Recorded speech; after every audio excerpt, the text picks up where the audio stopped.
ഈ യുദ്ധകാലത്ത് ഓരോ രാജ്യത്തു നിന്നും വരുന്ന വാർത്തകൾക്കിടയിൽ പാകിസ്ഥാനിൽ നിന്ന് വരുന്നൊരു വാർത്ത, പാകിസ്ഥാനിൽ ഊർജ അടിയന്തരാവസ്ഥ പ്രഖ്യാപിച്ചു എന്നാണ്. എന്ന് പറഞ്ഞാൽ ഇന്ധനത്തിന്റെ വില വർദ്ധിക്കുന്നതിനോടുകൂടി പാകിസ്ഥാൻ കടുത്ത ക്ഷാമത്തിലേക്ക്, ലോകത്തിലെ എല്ലായിടത്തും യുദ്ധകാലത്ത് പോകുന്നത് പോലെ. അപ്പോൾ അതിന്റെ അടിസ്ഥാനത്തിൽ ഈ റംസാൻ മാസത്തിൽ ഇഫ്താറിന് പോലും വിലക്ക് നിയന്ത്രണം ഏർപ്പെടുത്തിക്കൊണ്ട് പാകിസ്ഥാൻ കടുത്ത പരിഷ്കാരങ്ങളിൽ, കടുത്ത നിയന്ത്രണങ്ങളിലേക്ക് പോകുന്നു എന്ന് കേൾക്കുന്നു.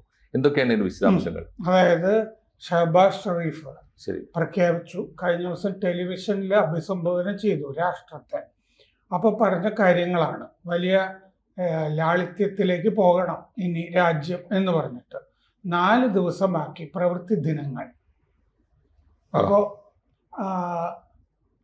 സ്കൂളുകള്, കോളേജുകള് അതെല്ലാം അടച്ചു പൂട്ടി.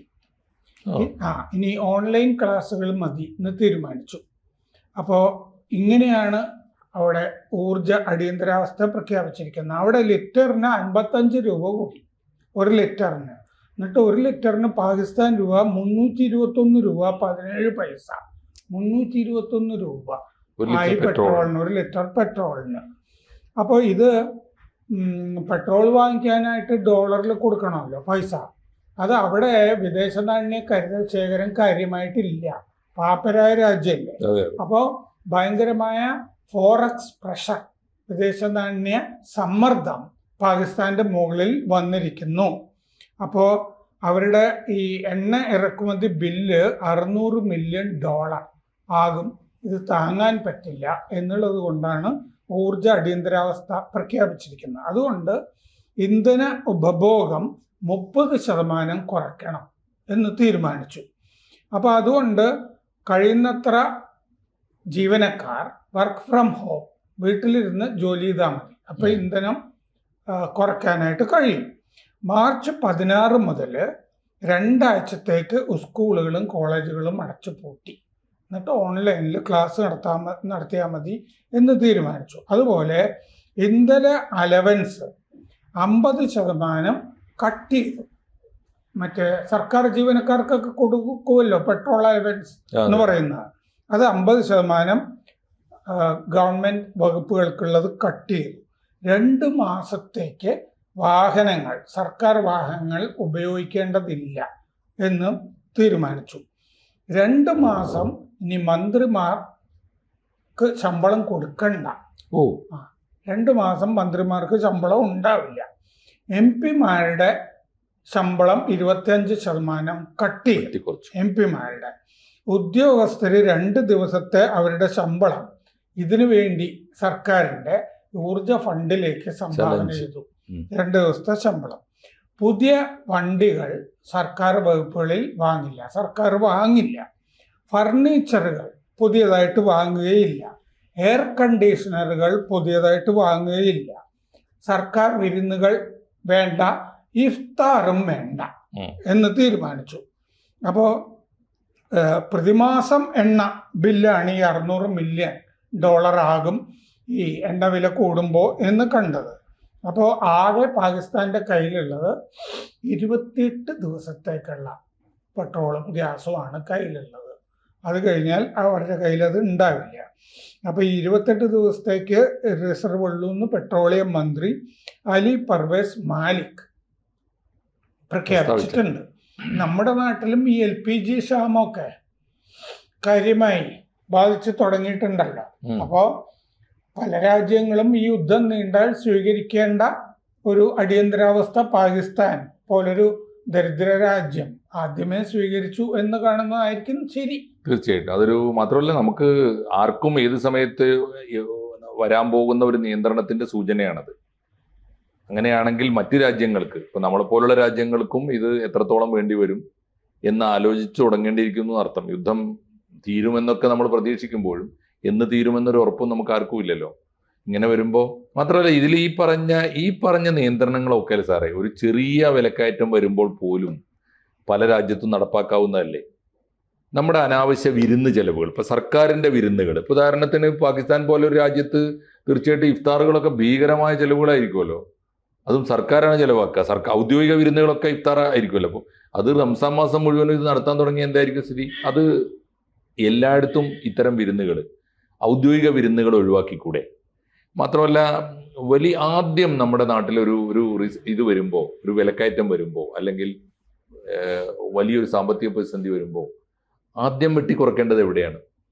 ആദ്യം വെട്ടിക്കുറക്കേണ്ടത് സർക്കാരിന്റെ വരുമാനം തന്നെയാണ്. ഓർമ്മയില്ലേ, EMS ഗവൺമെന്റ് അധികാരത്തിൽ വന്നപ്പോൾ ആദ്യം ചെയ്ത കാര്യം അവരുടെ വരുമാനം കുറക്കുകയാണ്. മന്ത്രിമാരുടെ, മുഖ്യമന്ത്രിയുടെ ഒക്കെ വരുമാനം, ശമ്പളം കുറക്കുകയാണല്ലോ ചെയ്തത്.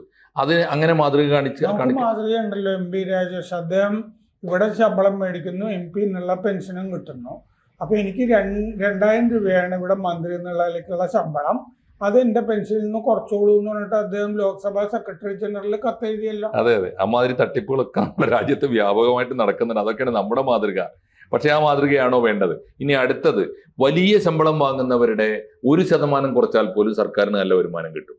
ഇപ്പൊ ലക്ഷങ്ങൾ ശമ്പളം വാങ്ങുന്ന IAS വലിയ വലിയ ഉദ്യോഗസ്ഥന്മാര്, അവരുടെ ശമ്പളത്തിൽ ഒരു ചെറിയ കുറവ് വരുത്തിയാൽ നമ്മുടെ പലപ്പോഴും സാമ്പത്തിക പ്രശ്നങ്ങൾ ഒരുപാട് കുറയും. ഇപ്പൊ ഈ പറഞ്ഞ സംഗതികളൊക്കെ തന്നെ. ഇപ്പോൾ പുതിയ കാറുകൾ സർക്കാരിന് തൽക്കാലം വാങ്ങേണ്ടതില്ല, പെട്രോൾ അലവൻസ് കൊടുക്കൂല. ഇപ്പൊ ശമ്പളത്തിൽ നിന്ന് തന്നെ ഇനി അങ്ങോട്ട് ഇന്ധനത്തിന് ഉദ്യോഗസ്ഥന്മാർ, കാരണം നല്ല ശമ്പളവും ഗസറ്റഡ് റാങ്കിലൊക്കെ അതും അതിന് മീതെയുമുള്ള വരുമാനമുള്ളവർക്കാണുള്ള കാറും, കാറിന്റെ പുറമെ ഇന്ധനത്തിന് അലവൻസും കൊടുക്കുക. അവർക്ക് അത് കൊടുക്കൂല എന്ന് വെക്കുക. ഇതൊക്കെ ഇപ്പൊ ഈ ഷഹബാസ് ഷെരീഫ് പറഞ്ഞത് അനുസരിച്ചാണെങ്കിൽ ഇതൊക്കെ എനിക്ക് തോന്നുന്നു ചെറിയ സാമ്പത്തിക പ്രതിസന്ധി പരിഹരിക്കാനൊക്കെ എല്ലാ രാജ്യങ്ങൾക്കും പ്രായോഗിക്കാവുന്ന മര്യാദയാണല്ലോ. അത് എനിക്ക് തോന്നുന്നു യുദ്ധം വരാൻ കാത്തിരിക്കേണ്ട കാര്യമില്ല. നമുക്ക് പലപ്പോഴും നമുക്കിപ്പോൾ ദുരന്തം വന്നു, നമ്മളെന്താ ചെയ്തത്? എല്ലാവരോടും ഒരു ദിവസത്തെ ശമ്പളം. അപ്പോഴാണ് ഈ രാജേഷൊക്കെ ഈ പണി ചെയ്തത്. 1 മാസം ശമ്പളം, അല്ലെങ്കിൽ ഒരു ദിവസം സർക്കാർ ഉദ്യോഗസ്ഥന്മാരുടെ 1 മാസം ശമ്പളം. ഇത് പിന്നെ ഗഡുക്കളായിട്ടൊക്കെ തിരിച്ചു കൊടുക്കേണ്ടി വന്നു. അതിനേക്കാൾ ഒക്കെ നല്ല നടപടികൾ, ഭരണതലത്തിലുള്ള വെട്ടിച്ചുരുക്കലുകൾ, ചെലവ് ചുരുക്കലുകൾ, നിയന്ത്രണങ്ങൾ, അതൊക്കെ വരുത്തുന്നതല്ലേ ഏറ്റവും നന്നാവുക. ഒന്നാലോചിച്ച് നോക്കൂ, സർക്കാർ തലത്തിലുള്ള ചെലവ് മാത്രം കുറച്ചാൽ, ഇപ്പോൾ നമ്മുടെ ഒന്നും വേണ്ട, നമ്മുടെ മന്ത്രിമാരുടെ എസ്കോട്ട് വേണ്ടാന്ന് തീരുമാനിച്ചാൽ എത്ര ഇന്ധനം ലാഭിക്കാൻ പറ്റും? അങ്ങനെയുള്ള ചെലവുകളെ കുറിച്ചൊക്കെ അല്ലേ വെട്ടിച്ചുരുക്കുന്നതിനെ കുറിച്ച് ആലോചിക്കേണ്ടത്. എന്തായാലും ഷഹബാസ് ഷെരീഫ് അക്കാര്യത്തിൽ മാതൃകയാണെന്ന് വേണം കരുതാൻ. അതായത് ഇന്ത്യയും നമ്മളും വലിയ ഈ സപ്ലയേഴ്സും ഒക്കെ ആയിട്ട് ചർച്ചകളൊക്കെ നടത്തി വരികയാണ്. നമുക്ക് ക്ഷാമം ഈ എണ്ണയുടെ കാര്യത്തിൽ ഇല്ലാതിരിക്കാൻ. കാരണം നമ്മുടെ 40% എണ്ണയും വരുന്നത് ഈ കടലിടുക്ക് ഹോർമൂസ് കടലിടുക്ക് വഴിയാണ് വരുന്നത്. കാരണം ആ രാജ്യങ്ങൾ 4-5 രാജ്യങ്ങളിൽ നിന്ന് വാങ്ങിക്കുന്നതൊക്കെ ഹോർമൂസ് കടലിടുക്ക് വഴി വരണം. 40%. നമ്മൾ നമ്മുടെ പെട്രോൾ ആവശ്യത്തിൻ്റെ 88% ഇറക്കുമതി ചെയ്യുകയാണ്. നമ്മൾ റഷ്യയിൽ നിന്ന് യുക്രൈൻ യുദ്ധത്തിന് തുടങ്ങിയ ശേഷമാണ് നേരത്തെ 1%, 2% മാത്രം വാങ്ങിയിരുന്നത് 40%, 38%-ത്തിലേക്ക് കൂടിയത്. നമ്മൾ റഷ്യയിൽ നിന്ന് വാങ്ങുന്നത് അപ്പോഴാണ് കൂടിയത്. കാരണം ചീപ്പായിട്ട് കിട്ടും. നമ്മൾ റഷ്യയിൽ നിന്ന് അപ്പോൾ എണ്ണ വാങ്ങിയില്ലായിരുന്നെങ്കിൽ ഈ വില കൂടുമായിരുന്നു. ആഗോള വിപണിയിൽ പെട്രോളിന്റെ വില കൂടുമായിരുന്നു. അതെ അതെ, അങ്ങനെ ഒരു പ്രശ്നവും കൂടി ഉണ്ട്. അതുകൊണ്ട് പക്ഷേ ഞാനിപ്പോൾ സാറിനോട് വളരെ മലയാളത്തിലെ മുതിർന്ന മാധ്യമ പ്രവർത്തനം ചോദിക്കുകയാണ്. നമുക്ക് 2-3 യുദ്ധ സാഹചര്യം ഉണ്ടായിരുന്നല്ലോ. നേരിട്ട് ഇന്ത്യ യുദ്ധത്തിൽ ഏർപ്പെട്ട സാഹചര്യം ഉണ്ടായിരുന്നു. മാത്രമല്ല പലപ്പോഴും ലോകയുദ്ധങ്ങളൊക്കെ നമ്മളെ ബാധിച്ചിട്ടുണ്ട്. എപ്പോഴെങ്കിലും ഇത്തരം നടപടികൾക്ക് ഇന്ത്യ വിധേയമായിട്ടുണ്ടോ? നമുക്ക് ഈ എണ്ണയുടെ കാര്യത്തിൽ വലിയ ക്ഷാമം ഉണ്ടാകുന്ന തരത്തിലൊന്നും, അത് പഴയ ഈ ലോകയുദ്ധങ്ങളുടെ കാലത്തൊക്കെയാണ് സംഭവിച്ചിരിക്കുന്നത്. കാരണം ലോകയുദ്ധ കാലത്ത് മാഷ് ചോദിച്ചത് നന്നായി. തിരുവിതാംകൂറിൽ ഇത്തരം നിയന്ത്രണങ്ങൾ ഏൽപ്പിച്ചതൊക്കെ വലിയൊരു പ്രബന്ധമായിട്ട് തന്നെ ഞാൻ വായിച്ചിട്ടുണ്ട്. രണ്ടാം ലോകയുദ്ധ കാലത്തൊക്കെ സേനയ്ക്ക് സംഭാവന ചെയ്യുക, സൈനികരെ സംഭാവന ചെയ്യുക, ഇത്തരം അതുപോലെ ഈ മെഗഫോണിൽ കാര്യങ്ങൾ ഈ പ്രചാരണത്തിന് ക്യാമ്പയിനായിട്ട് വിളിച്ചുകൊണ്ട് നടക്കുക, ഇങ്ങനെ തിരുവിതാംകൂറിലൊക്കെ വരുത്തിയിട്ടുള്ള നിയന്ത്രണങ്ങളെ പറ്റിയൊക്കെ പ്രബന്ധങ്ങൾ തന്നെയൊക്കെ ഉണ്ട്. അപ്പോ അല്ല, അതിനുശേഷം സ്വാതന്ത്ര്യത്തിന് ശേഷം 62, 65, 71 ഈ കാലത്തൊന്നും 71 നമുക്ക് നല്ല ഓർമ്മയുണ്ടല്ലോ. ആ സമയത്തൊക്കെ പക്ഷെ ആ സമയത്തൊക്കെ നമ്മൾ ഓർക്കേണ്ടത്, നമുക്ക് ഈ റേഷൻ തുടങ്ങിയ സംഭവങ്ങൾ മാഷിനും ഓർമ്മയുണ്ടോ? റേഷനൊക്കെ എല്ലാ വീട്ടുകാരും റേഷൻ അരി, മണ്ണെണ്ണ, പഞ്ചസാരയൊക്കെ റേഷൻ വാങ്ങിക്കാറില്ലേ?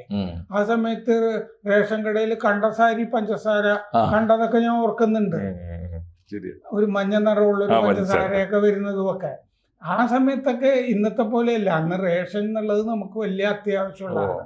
സിമെന്റ് ആ സിമെന്റിന് ചാക്കിന് 6 രൂപയൊക്കെ ഉള്ളതൊക്കെ എനിക്ക് ഓർമ്മയുണ്ട്. സിമെന്റ് റേഷനിങ് ഉണ്ടായിരുന്നു, കലക്ടറുടെ പെർമിഷൻ വേണമായിരുന്നു സിമെന്റ് വാങ്ങിക്കാനായിട്ട്. അപ്പൊ ഇത്ര സിമെന്റ് ചാക്ക് ഇത്രേ തരുള്ളൂ എന്നൊക്കെ പറഞ്ഞിട്ടുള്ള ഈ വക കൺട്രോളുകളൊക്കെ ധാരാളം ഈ വക ഘട്ടങ്ങളിലൊക്കെ എപ്പോഴും ഉണ്ടാകാറുണ്ട്. അത് നിർബന്ധവുമാണ്. പിന്നെ നമ്മുടെ 1971 യുദ്ധം എന്ന് പറഞ്ഞാൽ 14 ദിവസമാണ്. 14 days വാർ എന്ന് പറയുന്നത്. അതെ, ബാക്കി ഞാൻ പറഞ്ഞ 2ാം ലോക യുദ്ധകാലത്ത് അത് മുഴുവൻ ബ്രിട്ടൻ നടത്തുന്നത് കൊണ്ട് വരുത്തിയ നിയന്ത്രണങ്ങളൊക്കെ നമ്മളെയും ബാധിച്ചിട്ടുണ്ട്. പക്ഷെ സ്വാതന്ത്ര്യത്തിന് ശേഷം മാഷ് ചോദിച്ചതുകൊണ്ട് ഞാൻ പറഞ്ഞാണ്, ഇതാണല്ലോ അതിൻ്റെ അകത്ത് പ്രധാനപ്പെട്ട യുദ്ധം. ആ കാലത്തൊക്കെ റേഷനിങ് ഉണ്ട് എല്ലാ കാര്യങ്ങൾക്കും. ആ സമയത്ത് റേഷൻ കട നമ്മുടെ ഒരു പ്രധാനപ്പെട്ട അഭയകേന്ദ്രം, ആശ്വാസ കേന്ദ്രം ആ സമയത്ത്. തീർച്ചയായിട്ടും. എന്തായാലും ഇപ്പോൾ യുദ്ധം വന്നാൽ എന്ത് സംഭവിക്കും, ആത്യന്തികമായി സംഭവിക്കാൻ ഓരോ ജനജീവിതത്തെയും ഓരോ വീട്ടകങ്ങളെയും യുദ്ധം എങ്ങനെ ബാധിക്കുന്നു എന്നുള്ളതിന്റെ യുദ്ധകാല അനുഭവങ്ങൾ ഇന്ത്യക്ക് നേരിട്ടുള്ള പഴയകാലത്തെ ഓർമ്മകളേ ഉള്ളൂ. പക്ഷെ വർത്തമാനകാലത്തും ഇതിനൊക്കെയുള്ള സാധ്യത ഉണ്ട് എന്നതിന്റെ ആദ്യത്തെ സൂചനയാണ് പാകിസ്ഥാന്റേത്. കാരണം പാകിസ്ഥാൻ ഒരു ദരിദ്ര രാജ്യം എന്ന നിലയിൽ അവർക്ക് നേരത്തെ വന്നിരിക്കുന്നു, നാളെ നമ്മളെ കയ്യിൽ എത്ര കരുതലുണ്ടായാലും യുദ്ധം നീണ്ടുപോയാൽ തീർന്നു പോയേക്കാം. ആ ഒരു മുന്നറിയിപ്പ് കൂടിയാണ് ഈ പാകിസ്ഥാനിൽ നിന്നുള്ള ഈ വാർത്ത. നമ്മൾ അങ്ങനെ പൊതുജനങ്ങൾക്ക് അത് കൈമാറാം. ഓക്കെ, കൂടുതൽ വാർത്തകളും വിശേഷങ്ങളും നിങ്ങളിലേക്ക് എത്താൻ ABC മലയാളം സബ്സ്ക്രൈബ് ചെയ്യുക, ബെൽ ബട്ടണും അമർത്തുക.